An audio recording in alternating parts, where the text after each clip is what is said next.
Allez, c'est parti. Aujourd'hui, on va essayer d'expliquer le deuxième souffle. Pour comprendre le deuxième souffle, on va faire un graphique. Donc, en ordonnée, on va prendre la consommation d'oxygène et en abscisse, on va prendre le temps en minutes. Alors, donc la consommation d'oxygène et le temps en minutes. On va faire quelques graduations pour bien comprendre. 2, 4, 6, 8, 10, 12, 14, 16. 1, 2, 3, 4, 5, 6, 7, 8 minutes. Alors, la consommation d'oxygène. Quand on va commencer à courir, la consommation d'oxygène n'est pas nulle, puisque vous consommez déjà un petit peu d'oxygène pour vos besoins basiques de l'organisme. On va dire qu'elle se situe à peu près ici. Et vous allez avoir votre consommation maximale d'oxygène qui se situe à un seuil ici, qui est au niveau de la VMA. On l'a vu dans une autre vidéo. Donc là, c'est la conso max. Donc cette conso max, on le sait, elle ne peut pas augmenter puisqu'elle est à son maximum. Donc c'est un seuil. On va faire un petit trait pour la visualiser sur le graphique. Voilà. Alors, qu'est-ce qui se passe? Au départ de la course, quand vous partez à froid, je dis bien quand on part à froid, si moi par exemple ma VMA est de 13 km/h, si je veux partir directement à 13 km/h, mes capacités d'absorption de l'oxygène ne sont pas maximales puisque je suis froid. Mon cœur bat lentement, ma fréquence cardiaque, ma fréquence respiratoire est faible. Donc le temps de commencer, je n'ai pas assez d'oxygène pour courir à 13, mais pourtant je cours à 13. Donc en fait, la consommation d'oxygène va augmenter au fur et à mesure de l'exercice et jusqu'à arriver à un moment donné à sa consommation maximale. C'est ce qu'on appelle ici la dette d'oxygène.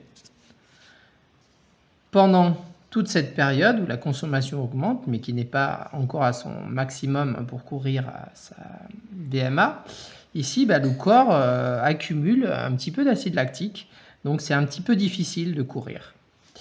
Ensuite, quand on arrive à un certain temps, notre consommation est maximale, et là, je vais pouvoir courir à 13 sans aucun problème. On va dire que j'arrête mon effort à 6 minutes, je vais courir 6 minutes, ici. J'arrête ma course. Qu'est-ce qui se passe? Ma consommation d'oxygène ne s'arrête pas brutalement. D'accord? On dit qu'une consommation d'oxygène de base qui à peu près se situe ici. Quand je vais arrêter l'exercice, je vais encore être essoufflé. Et donc, la consommation d'oxygène va diminuer, mais lentement et progressivement, jusqu'à atteindre le seuil de base. Et tout ce temps-là, tout simplement, c'est le temps qui va me permettre de récupérer ici la dette que j'ai accumulée au début de l'exercice. Alors, à 0, je suis ici, et quand je suis arrivé à peu près environ à 3 minutes, donc à peu près ici, là, ce qui correspond à peu près à un petit peu plus de 3 minutes, voilà, là, ma consommation était maximale.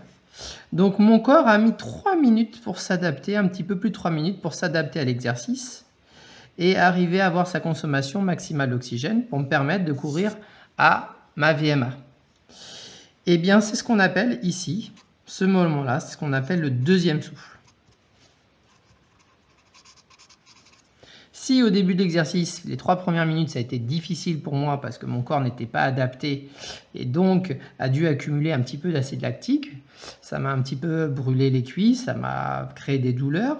Au bout d'un moment, paf, d'un seul coup, je me sens mieux pour courir. Mon corps est complètement adapté à l'exercice. Eh bien, c'est ce qu'on appelle le deuxième souffle. Voilà. Donc, le but de l'échauffement, départ de la course, c'est au lieu de partir à froid de 0 ici, on va essayer de courir un petit peu, quelques minutes, de façon à pouvoir partir. Alors, on ne va jamais partir ici à notre point maximal, mais si on part d'ici, par exemple, si on fait un footing de 2 minutes 30, on va dire ici, avant l'exercice, on va accumuler très peu de dette d'oxygène. Et ça va être beaucoup plus facile pour courir et être directement régulier sur notre course. Voilà ce qu'on pouvait dire sur le deuxième souffle, la dette d'oxygène et la VMA.